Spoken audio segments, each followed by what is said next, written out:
صحیح بخاری 5724 حدیث نبوی صلی اللہ علیہ وآلہ وسلم قال النبی صلی اللہ علیہ وسلم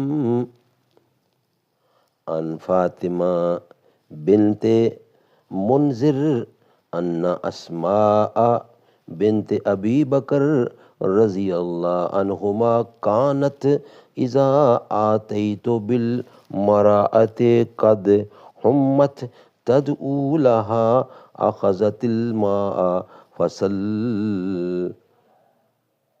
فثبته بینها وبین جیبها قالت وکان رسول اللہ صلی اللہ علیہ وسلم یحمرنا ان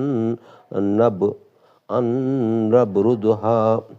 حضرت اسماء بنت ابی بکر صدیق رضی اللہ عنہا کے ہاں جب کوئی بخار میں مبتلا عورت لائی جاتی تھی تو اس کے لیے دعا کرتی اور اس کے گریبان میں پانی ڈالتی۔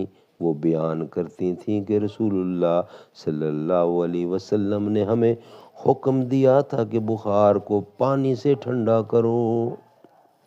صدق اللہ العلی العظیم۔